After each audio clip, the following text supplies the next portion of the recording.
დღეს 18 ოქტომბერს საქართველოს მართლმადიდებელი ეკლესია ღირსი მამის გრიგოლ ხანძთელის ხსენების დღეს აღნიშნავს. თბილისში სამგორის რაიონში წელს 9 აპრილს ნეტარი მამის სახელობის ტაძარი ეკურთხა. ახლად აშენებულ ტაძარში სადღესასწაულო ლიტურგია გარდაბნისა და მარტყოფის ეპისკოპოსმა იაკობმა აღავლინა. წირვის შემდგომ ტაძარი სრულიად საქართველოს კათოლიკოს პატრიარქმა მცხეთა თბილისის მთავარ ეპისკოპოსმა და ბიჭვინთისა და ცხუმ-აფხაზეთის მიტროპოლიტმა უწმინდესმა და უნეტარესმა ილია მეორემ მოილოცა. ტაძრის წინამძღვარი მღვდელი კახაბერ ფირანიშვილი დეკანოზის ხარისხში აიყვანა და მრევლს დღესასწაული მიულოცა. კიდევ ერთხელ ყველას გილოცავთ ამ დიდებულ დღესასწაულს. ღმერთმა დალოცვილი გამყოფოთ, ღმერთმა დალოცოს, დაამშვიდოს და გაამთლიანოს სრულიად საქართველო. ჩვენთან არს ღმერთი.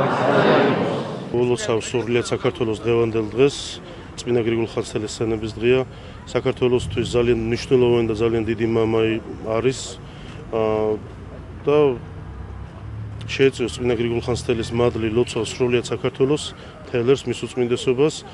მეუფე იაკობს დღეს რომელიც წირველია და ყველას. დღესაც გრძელდება ჩვენ შეგვიძლია ესედაც ვთქვათ, ეს აღორძინების ტალღა. დღემდე წმინდა გრიგოლ ხანძთელი უხილავად ხილულად მოქმედებს საქართველოში.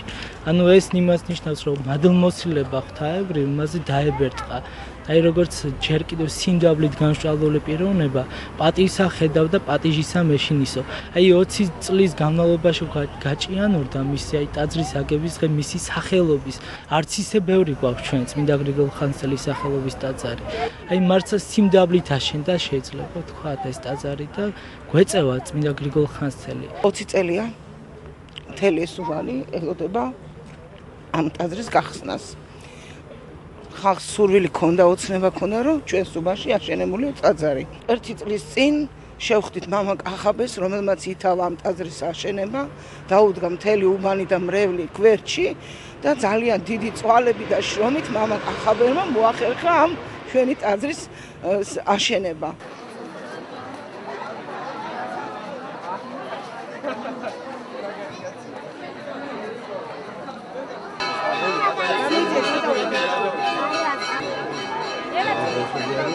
კათოლიკოს პატრიარქმა დღესვე კიდევ ერთი საირმის ქუჩაზე მდებარე ღირსი მამის გრიგოლ ხანძთელის სახელობის ტაძარი მოილოცა და ტაძრის წინამძღვარი დეკანოზი დავით მექვაბიშვილი მიტრის ტარების უფლებით დააჯილდოვა. დღეს აღეული სადღესასწაულო წირვა ლოცვა ველოდებით კათოლიკოს პატრიარქის მობრძანებას და მამა გრიგოლის და მასთან თანამოღვაწე კლარჯეთის უდაბნოს მამათა და დედათა ლოცვით მათი მეოხებით ღმერთმა დალოცოს სრულიად საქართველო, ღმერთმა გააძლიეროს, გაამთლიანოს.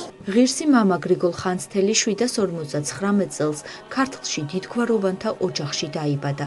ყრმა გრიგოლი ქართლის ერისმთავრის ნერსეს სამეფო კარზე მისი მეუღლის კეთილმორწმუნე დედოფლის მეთვალყურეობით იზრდებოდა. გარემოებებმა ისიც განაპირობა, რომ მან იმ დროისათვის საუკეთესო განათლება მიიღო, თუმცა ბავშვობიდან სულიერი ცხოვრება, საეკლესიო თემებზე დაწერილი წიგნები და წმინდანთა ცხოვრების კითხვა იზიდავდა. მშობლებმა და აღმზრდელებმა გრიგოლის მღვდლად კურთხევა გადაწყვიტეს. იმდენად გააზრებული ჰქონდა გრიგოლს, რამდენად დიდი იყო პატივი სასულიერო ცხოვრების დაწყებისა, რომ წარმოს თქვა, აც პატივსა ვხედავ და პატიჟისაგან მეშინისო.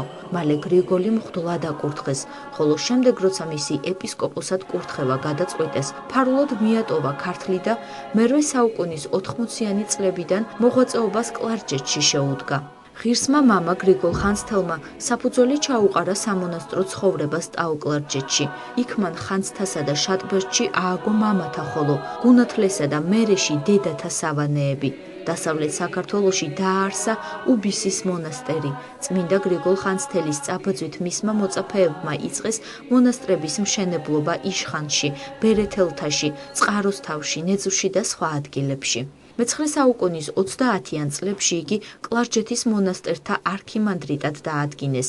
მისი ენერგიული ჩარევით გადააყენეს თბილისის ამირა საჰაკის აგენტი ანჩის ეპისკოპოსი ცქირი. ღირსმა მამა გრიგოლ ხანძთელმა დიდი როლი შეასრულა მე-19 საუკუნის 50-იან წლებში ჯავახეთში მოწვეულ საეკლესიო კრებაზე, რომელმაც არსენ პირველის კათალიკოსად არჩევის კანონიერების საკითხი გაარჩია.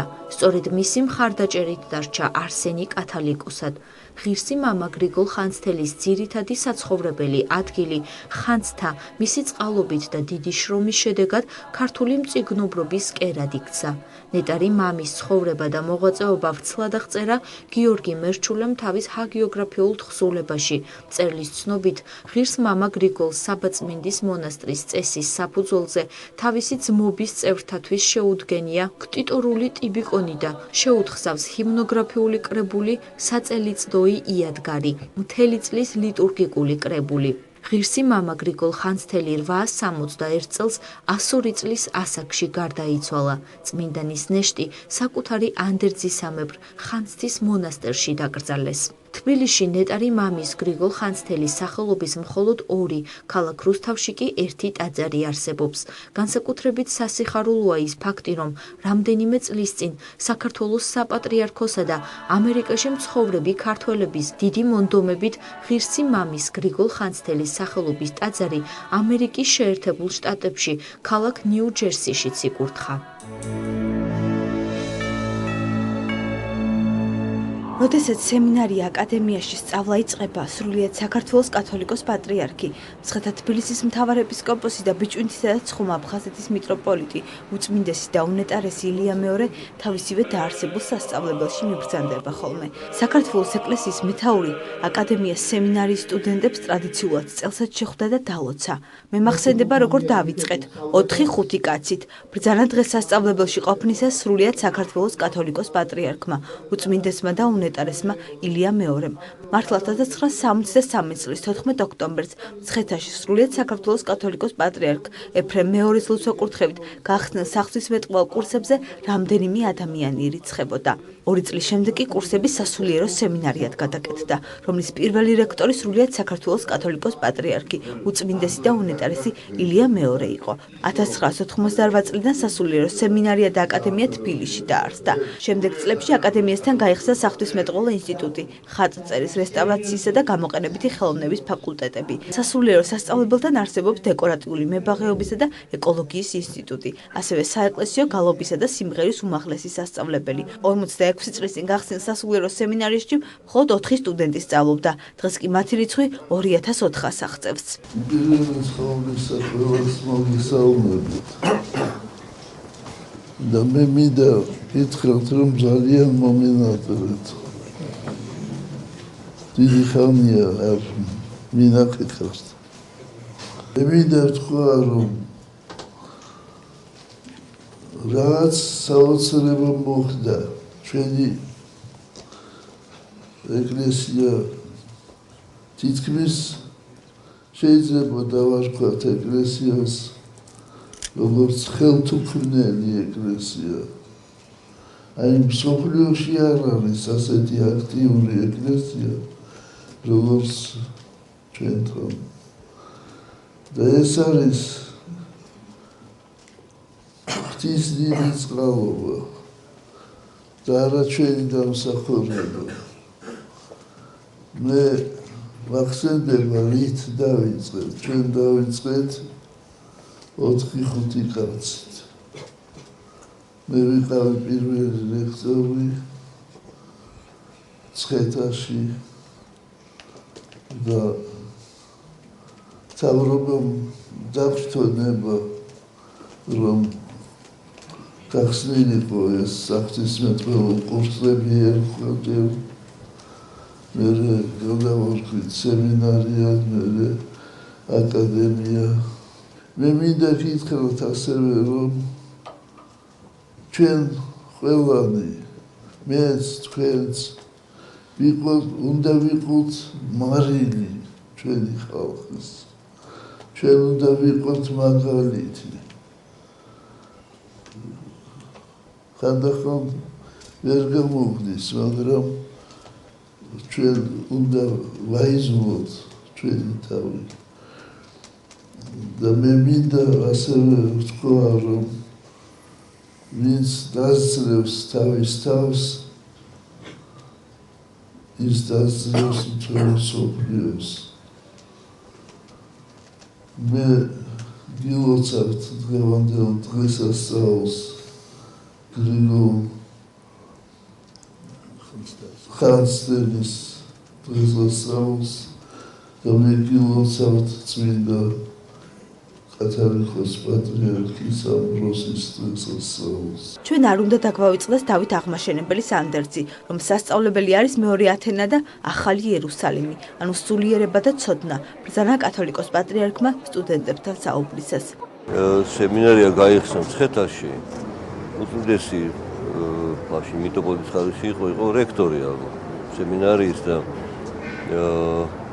უდიდესი ოთი ზრუნავდა და დღესაც ზრუნავს ერის განათლებისთვის, სასულიერო პირების განათლებისთვის.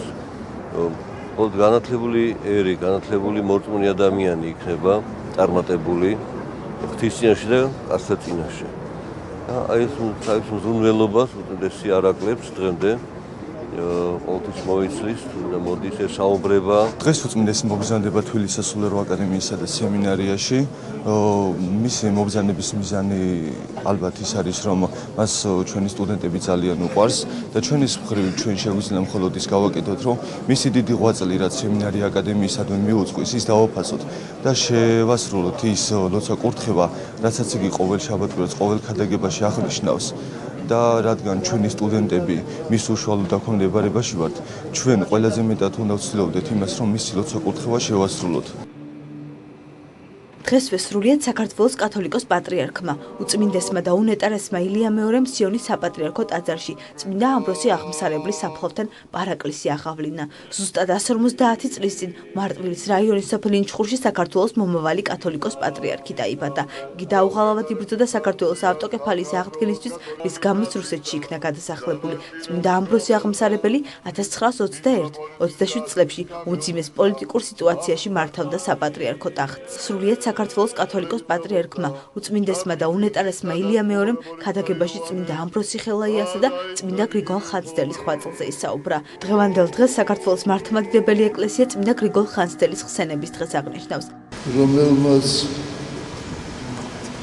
დიდი გავლენა იქონია საქართველოს ეკლესიაზე, სულიერ ცხოვრებაზე, მონასტრების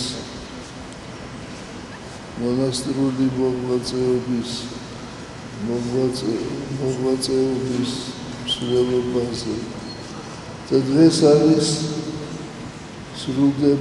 ასრულდა 150 წელი დაბადებიდან უწმინდესისა და უნეტარესის წმინდა კათოლიკოს პატრიარქის წმინდა ამბროსის ხელაიასი. მე მინდა რამდენიმე სტრიხი, რამდენიმე მომენტი გაგახსენოთ წმინდა ამბროსის ცხოვრებიდან. ეს მე მაქვს მოსმენილი უწმინდესი და უნეტარესი ეფრემ მეორისაგან, რომელიც იყო მდივანი ამბროსი ხელაიასი. უპირველეს ყოვლისა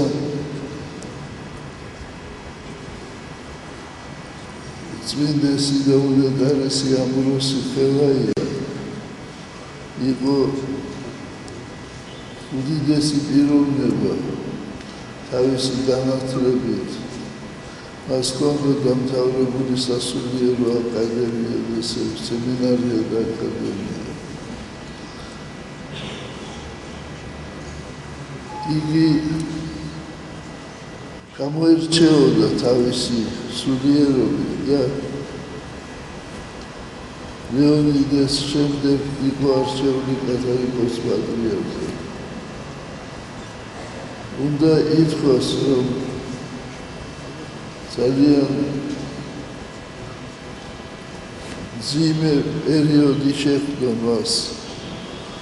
ეს იყო ის დრო, როცა წითელი არმია საბჭოთა კავშირის რუსეთის შემოიჭრა საქართველოში და უწმიდესმა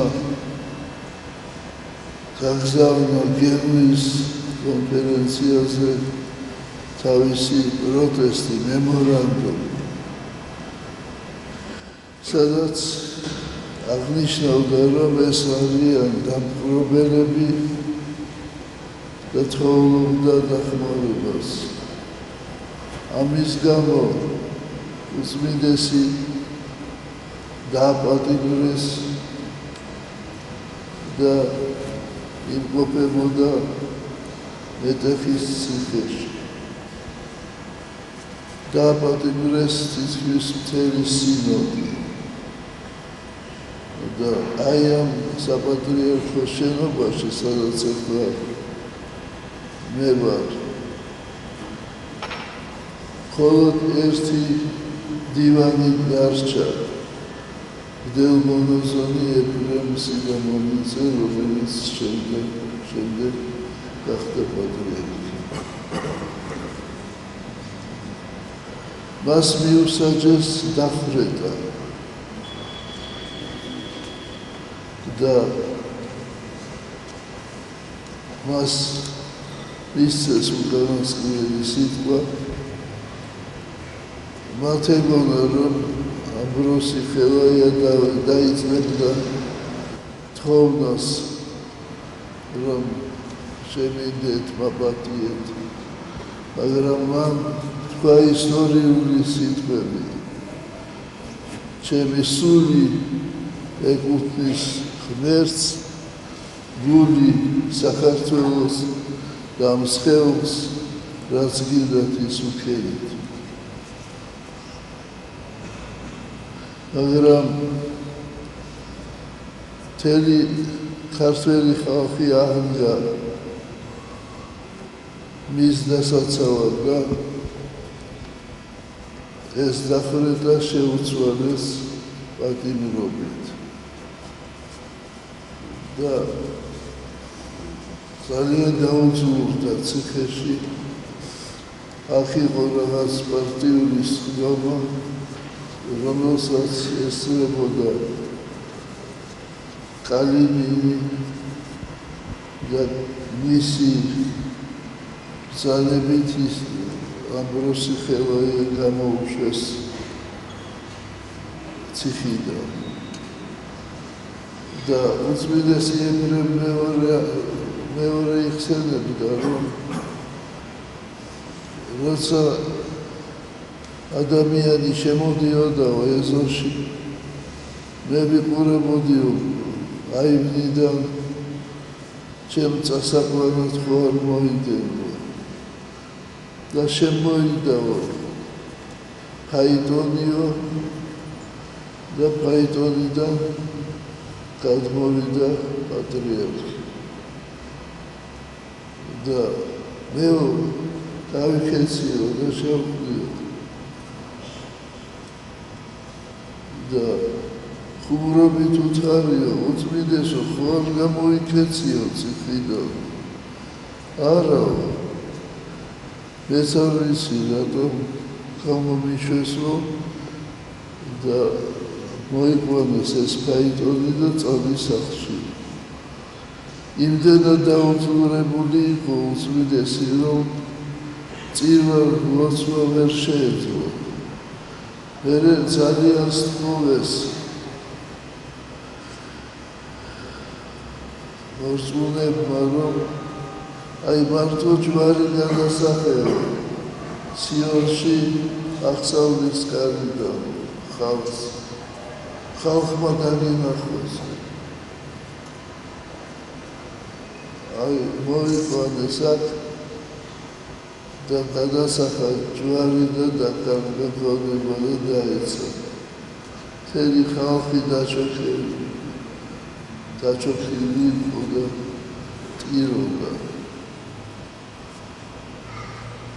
მან გამოიარა ესეთი დიდი განსაცდელი იმითაც რომ მთავრობა ცდილობდა რომ დაპირისპირებულიყო სამღვდელოება და ჩამოვიდა ქუთაისიდან დავით კაჭახიძე და სხვა სასულიერო და საერო პირები და შესთავაზეს უწმინდეს რომ გადამდგარიყო საპატრიარქო ტახტიდან იმიტომ რომ შენის გამო იდევნება ეკლესია და სამღვდელოება ეს დაუძულებული ადამიანი ისმენდა ამას ყველაფერს და თითქმის დაეთანხმა იმათ და უთხრა რომ ხვალ მოიტანეთო ჩემი გადადგომის ტექსტი და ხელს მოვაწოდო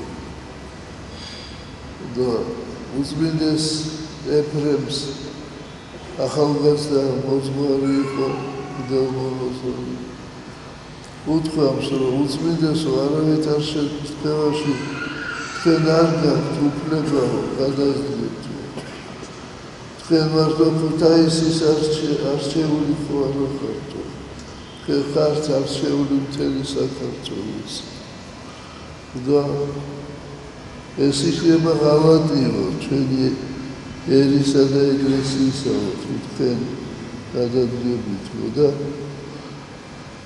აი ესე დააყაბულა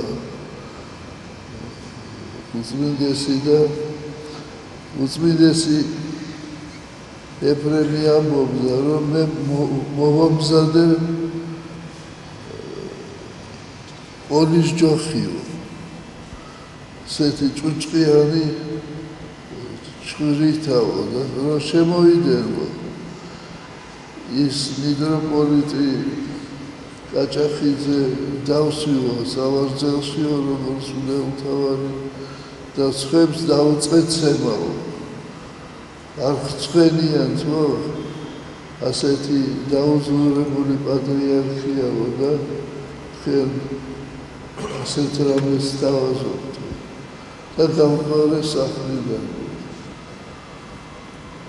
და დიდხანს აღარ იცოცხლა უწმინდეს მაგრამ გარდაიცვალა წმინდა ამბროსი აღმსარებელი საქართველოს მართლმადიდებელმა ეკლესიამ 1995 წელს წმინდანად შერაცხა.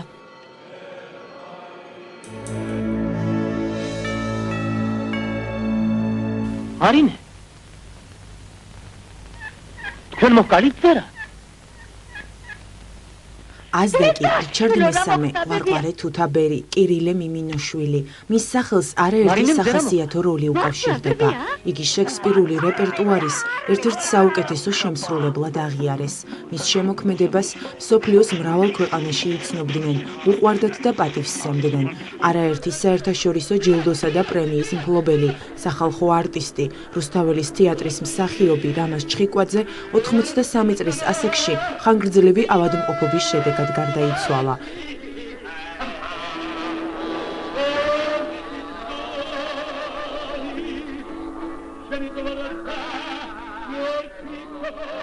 რამაზ ჩხიკვაძე 1928 წლის 28 თებერვალს თბილისში გამოჩენილი მუსიკოსის გრიგოლ ჩხიკვაძის ოჯახში დაიბადა. 1951 წელს თეატრალური ინსტიტუტის სამსახიობო ფაკულტეტი დაამთავრა და ამ დროიდან მოყოლებული რუსთაველის თეატრის სცენაზე ათეულობით როლი შეასრულა. ერთ-ერთი პირველი კინოროლი რამაზ ჩხიკვაძემ ჭრიჭინაში ითამაშა. სწორედ აქ მან თავისი მუსიკალური ნიჭი გამოავლინა. როგორც ამბობენ, ფილმიდან ფილმამდე სულ უფრო იხვეწებოდა მისი იმპროვიზაციული ოსტატობა თუ გარდასახვის უნარი. მსახიობი 100-მდე კინოფილმშია გადაღებული. რამაზ ჩხიკვაძეს პარასკევს საღამოს რუსთაველის თეატრში გადაასვენებენ. შაბათს მსახიობს დიდუბის მწერალთა და საზოგადო მოღვაწეთა პანთეონში მეუღლის ნატაშა ჩხიკვაძის გვერდით დაასაფლავებენ.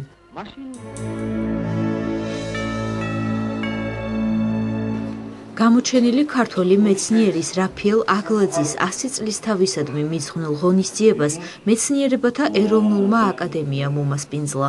საღამოზე მოწვეულმა სტუმრებმა მკვლევარის მიღწევებსა და მის განვლილ ცხოვრებაზე ისაუბრეს.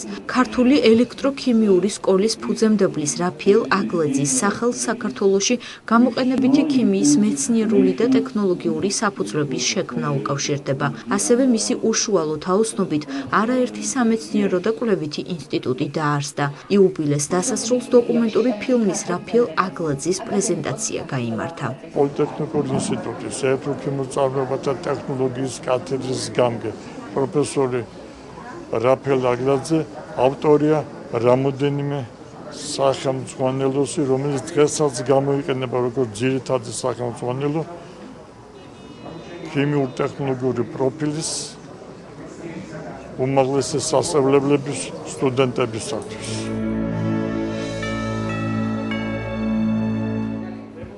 განათლებისა და მეცნიერების სამინისტროს პროექტ აინშტაინის ფარგლებში მე-60 საჯარო სკოლაში საბუნებისმეტყველო ლაბორატორია გაიხსნა. უახლესი ტექნოლოგიებით აღჭურვილი სასწავლო ლაბორატორია 3 სრული კომპლექტისგან შედგება და თითოეულში ფიზიკის, ქიმიისა და ბიოლოგიის 18 ქვეკომპლექტია გაერთიანებული. სკოლაში ყველა პირობაა იმისათვის, რომ მოსწავლეებმა ცდები ჩაატარონ, კვლევები აწარმოონ და შედეგები აღრიცხონ. ლაბორატორიის გახსნას უწყების ხელმძღვანელი თავად დაესწრო და მოსწავლეებს გაესწრო. ყველა დიდი ქალაქის, თბილისის და დანარჩენი ყველა დიდი ქალაქის სკოლები არის აღჭურვილი ახალი თანამედროვე ლაბორატორიები ბიოლოგიის, ქიმიის და ფიზიკის და ბავშვებს აქვს შესაძლებლობა უშუალოდ ჩაატარონ ის ცდები, რომელიც დაეხმარება იმ მასალის ათვისებაში, რომელიც არის გათვალისწინებული ერთიანი ეროვნული სასწავლო გეგმით. ბავშვებს აქვს საშუალება მიიღონ ყველა ინფორმაცია ჩატარებული და გავლილი მასალის შესახებ. გვაქვს ყველა ხელსაწყო, მე თვითონ ბიოლოგიის პედაგოგი ვარ. ბავშვებს მოწონთ, თვითონ ამზადებენ როგორც პრეპარატებს, როგორც დროებით, ასევე მუდმივ, ასეთივე წარმატებაა ფიზიკაში და ქიმიაში. ბიოლოგიათან ისეთი საგანია, რომ უშუალო კონტექსტის გარეშე ალბათ ცოტა რთულია წარმოქმნა ყველაფრის და ეს ყველაფერი ეს კაბინეტი და ესეთი პირდაპირ კავშირი და უშუალო კავშირი ამ ორგანოებთან და თუნდაც ამ ნაერთებთან და ცდები ჩვენთან ჩატარება გვიადვილებს საქმეს და ყველაფერს ხდის ინტენსიურს და უფრო ხალისმატებს. პროექტ აინშტაინის მიზანს სკოლებში ტექნიკური დარგების განვითარება და საბუნებისმეტყველო საგნების სწავლების დონის ამაღლება წარმოადგენს. განათლებისა და მეცნიერების სამინისტროს ინიციატივით უკვე რამდენიმე ასეული სკოლა აღიჭრვა. პროექტი მომავალშიც აქტიურად გაგრძელდება და ლაბორატორიები ეტაპობრივად ყველა საჯარო სკოლას გადაეცემა. საქართველოს გიდების ასოციაცია პროფესიონალი ექსკურსიამძღოლების გადამზადებას იწყებს. პროექტის მიზანს ინფორმაციის გაცვლასთან და ახალი სასწავლო პროგრამების შემუშავებასთან ერთად გიდების საერთო სტანდარტის შექმნა წარმოადგენს.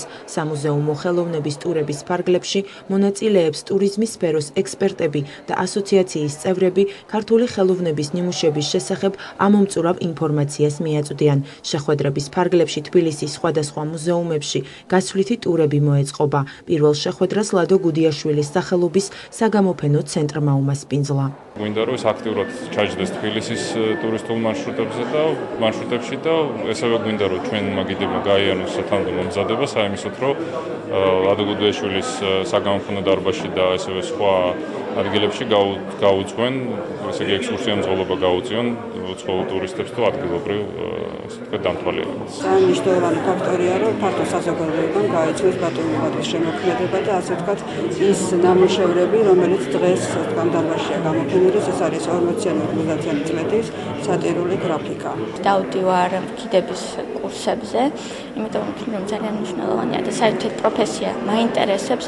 ჩვენ უბრალოდ ყოველ კვირას გავდივართ პრაქტიკული გასვლები გვაქვს და ეხლაც ეს არის პრაქტიკული გასვლა და მე ვფიქრობ, რომ გიდისთვის ძალიან მნიშვნელოვანია საერთოდ და ნებისმიერი ადამიანისთვის, რომ ვიცოდეთ რა არის ხელოვნება და რასთან გვაქვს საქმე. როგორც ორგანიზატორები ამბობენ, სამუზეუმო ხელოვნების ტურები ადგილობრივ და უცხოელ ტურისტებს საშუალებას მისცემს ქართულ კულტურულ ღირებულებებს უკეთ გაეცნონ.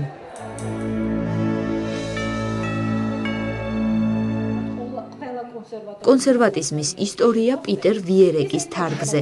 ამ სახელწოდების წიგნის პრეზენტაცია ჟურნალ ჩვენი მწერლობის ოფისში გაიმართა.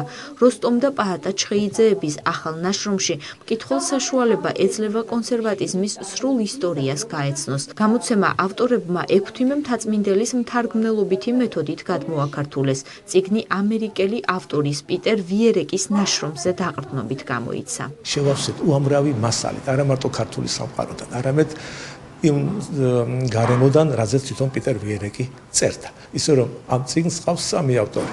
თქვენი მონამორჩილი პაატა ჩხეიძე და პიტერ ვიერეკი. და მოვიქეცით ასე, იმიტომ რომ დღესდღეობით ქართულ საზოგადოებას სჭირდება სწორედ აი ამ ყაიდის წიგნი. კონსერვატიზმის ისტორია ამ თვალით დანახული. ეს არის ერთგვარი გამოსარჩლება კონსერვატიზმისათვის და იმისი დასაბუთებაც, რომ ჩვენს დღევანდელ საზოგადოებრივ ცხოვრებაში უნდა იყოს მრავალფეროვანი შეხედულებები და არა მხოლოდ ერთადერთი ღირებულების ქადაგება და ეს ღირებულება მოგესალმება თქვენ არის ლიბერალური დემოკრატიის სახით წარმოჩენილი ჩვენ საზოგადოებაში.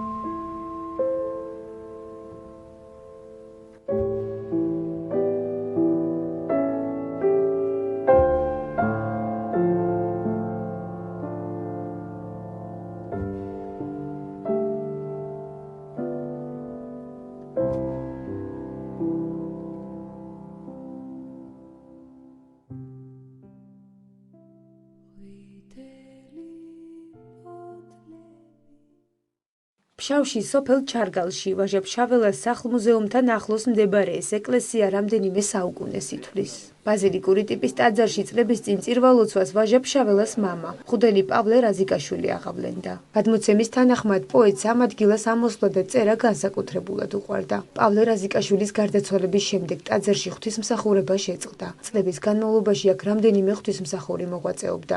ის რაც ადგილობრივებს კარგად ახსოვთ, ეს უკვე ტაძრის უახლესი ისტორიაა, მაგრამ არ ჩორეული წარსულის დეტალები დავიწყებიათ. ბაბურიშვილი მართა ჩარგალში 17 წლის გათხოვდა. როგორც იხსენებს, ტაძარში ღვთისმსახურება ხშირად არ ტარდებოდა. ჩემს აქ მოსვლამდე ყოფილა მიხამღვდელი. უახლესად განათლებული კაცი, ძალიან ჰუმანური, კაცთ მოყვარე, მაგრამ მე აქ 65 წელში რომ მოვედი, ის კაცი უკვე აღარ იყო ცოცხალი, მაგრამ ხალხი იყო უაღრესად მადლიერი. ეკლესია თითქმის აი გაუქმებული იყო.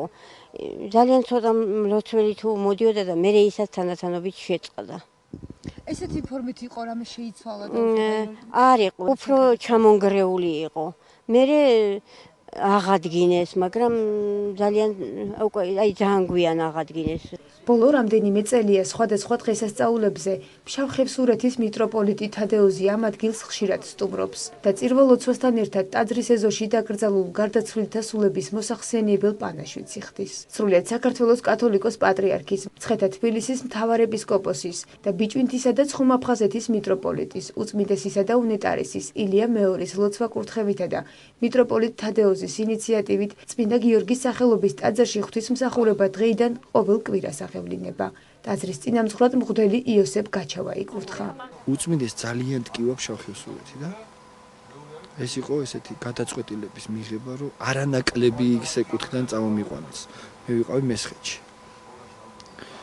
და მიიღო ეს გადაწყვეტილება და პირადად დამიბარა და ისეთი ნდობი და სიყვარულით გამომიშვა, რომ ღმერთს უეხვეწები, რომ შემაძლებინოს და ესე თქვა, ფეხი არ მომაცვლევინოს აქედან და ბოლომდე აქ ვიყო.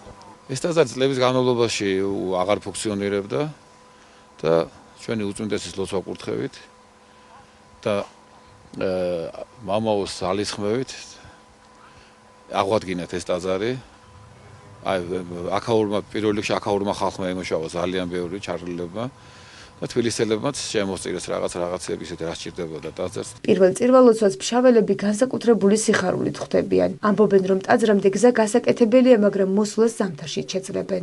ძალიან გვიხარია ყოველას დიდს, პატარას, განსაკუთრებით პატარებისთვის გვიხარია, რომ შვილებმა ისწავლონ ის, რაც საჭიროა. ერთი მეორეს გადაურეკავენ ხოლმე. რომ აი წირვა არის და მამა იოსები ჩამოვიდა და ხა სწრაფად და ვიკრიბებით ხოლმე და გამოვდივართ. ეკლესიის ეზოში მალე სარეაბილიტაციო სამუშაოები დაიწყება. გაიწმინდება საფლავები და ტაძართან ახლოს სენაკები აშენდება. როგორც მღვდელი იოსები ამბობს, მზადება დედათა სამონასტრო კომპლექსისთვის უკვე დაწყებულია. საშიშროება ელოდებოდა ჩარგლის სკოლას დაიხუროს, მაგრამ რაღაც ჩვენ პროექტები გვაქვს და არ დაიხურება ეს სკოლა და აქვე მინდა ჩვენ გავკვეთდეს, რა თქმა უნდა დედათა მონასტერს ვფიქრობთ. აქ იქნება წირვა-ლოცვა, აქ იქნება საგანმანათლებლო სამუშაოები ჩატარდება. ბავშვები აღიზრდებიან ამ წიაღში. აი უნდა იყოს ეს კერა უნდა იყოს. თბილისიდან ჩამოსული მრევლი წირვის შემდეგ გზას ხევსურეთისკენ აგრძელებს. პირაქეთა ხევსურეთში, სოფელ ბარისახოში მათ უკვე ელოდებიან. პოეტ გაბრიელ ჯაბუშანურის სახელობის სკოლა-პანსიონი ხევსურეთში ერთადერთი საგანმანათლებლო კერაა.